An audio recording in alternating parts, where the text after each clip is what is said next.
while you have that support, like within your family, then there's the world that you go out and school and people are jerks. How bad was that when you finally like came to terms? Like, did you immediately at school kind of tell people, or what was that like?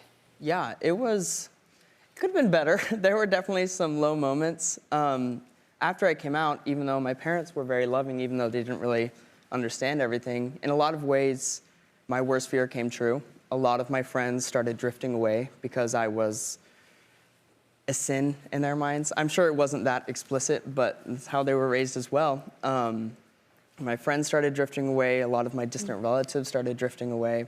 There were some low nights, and the one that sticks out to me the most, it was after I was running for student body president, and a kid in our school posted an Instagram that said, "Whatever you do, don't vote for Michael," my name at the time, Michael Gay Walter. We don't want our school being run by a That really sent me down a rabbit hole. And a short time after that, I ended up on the roof of my high school. And I remember looking down at the steps below and just thinking about stepping forward. And when I was up there, I was chatting with some friends, just texting, and I ended up coming off of the roof. And they were waiting in the parking lot, and not being in the right state of mind, I got in my car and I sped away, and they sped after me. I ran through red lights. I was going like 100 in neighborhoods just because in my mind, I'm like, I can't talk to anyone about this. And they ended up calling my parents and the police, and the police pulled me over, and this image is in my brain forever of the police pulling me over and my mom falling to her knees in the middle of the street with her hands up in the air, just begging me to live. Wow, so what happened? So you show up and you're there, you realize what's happening. I'm running to this sweet boy, and I know the state of mind that they're in, and thank you. And I'm just running to them. I don't care about traffic. I don't care about the police, but the police were there, and this policeman told me to stop, and he was like yelling, "Stop!" So I stopped immediately and just dropped down to the ground. I threw my keys on the ground and put my hands in the air, and all I could do is just yell over and over again, "That's my child! That's my child!"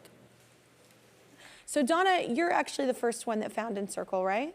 I worked at BYU, and I had a student who was part of the unofficial gay club at BYU, and they were doing a service project for Encircle, and he came to me and said, "We're going to be doing this service project for this LGBT home that's opening up in Provo."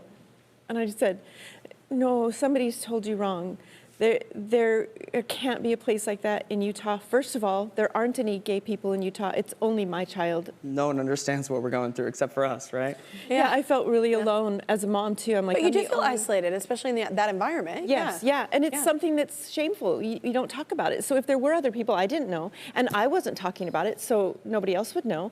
So I felt like, first of all, like the community won't allow a place like this, and then nobody will show up anyway because we're the only ones. And so we went to this service project, and then I just kind of kept my ear to the ground. When is this place opening? And the home opened, and it was so, so beautiful. And I remember going the first time, and Angel wouldn't go with me, but I went alone. And I remember walking in the door, and it took my breath away. The home was filled with people.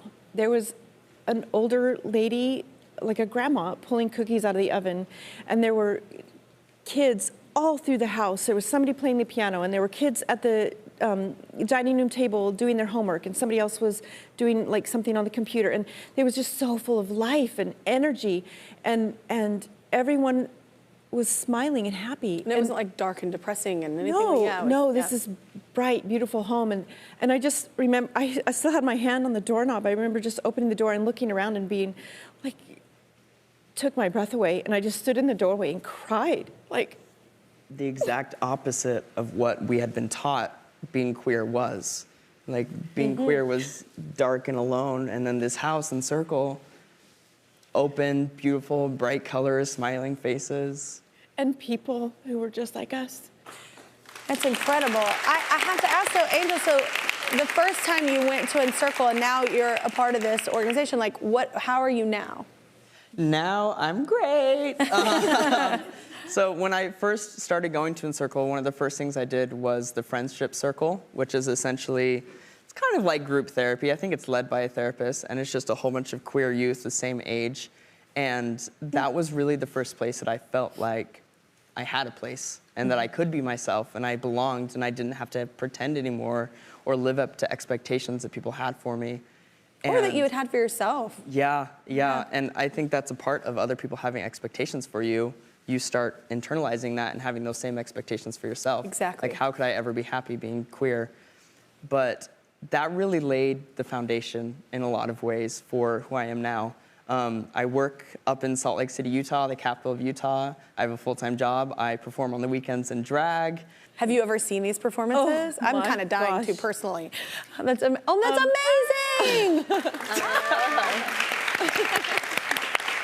First of all, just be proud that you can wear that outfit. Like, and pull it off. That's amazing. It's the corset. It's the corset. Of course, it can only do so much, my friend. So not powerful enough. So Margaret, this is a lifelong journey of acceptance. Like, so what has helped you? I think it's really stories like yours that families are coming together to support their kids. That's really unconditional love. You know, that's so inspiring what you're doing, and I think that it's going to inspire so many people to really embrace themselves and embrace their truth, and that's just it's life-saving, so thank you. It's inspiring. Yeah. Yeah. Well, no doubt there is a family watching right now who is going through what y'all have gone through, still going through. So what do you want families out there to know? I think I can speak to parents, maybe. And that is to say that the child who comes out to you is the same child they were 5 minutes ago, before you knew this, because they've probably known for a long time. They are the same beautiful, loving, creative person that they've always been. Then the question is, how will you react and how will you treat them going forward? For me, it was a long process. It was difficult and it was life-changing in what in the moment felt like the worst ways, but turned out to be the most beautiful, incredible ways. I learned to love with my whole heart. And I think what I would say to other parents is to trust your child and just love them and listen to your own heart. Don't listen to anything outside of you. No one knows your child the way you do. No one can love them the way you do. Just love your child. Just love them. Girl, you are killing me today. What's in I can't. Wow. I feel like a motivational speaker. I'm like, good Lord. Right? She needs to write a book, pronto. I know. I'm just like, wow. Well, the work Encircle is doing is not just healing, it's life-saving. We're not the only ones who recognize that. Our friends at ConAgra love how you bring the LGBTQ plus community together, including providing healthy snacks. So they are donating $10,000 just to help out. Help out. Such a beautiful thing. Thank you for sharing all of this with us. Thank you for starting Encircle. It's really, really groundbreaking. Thank you.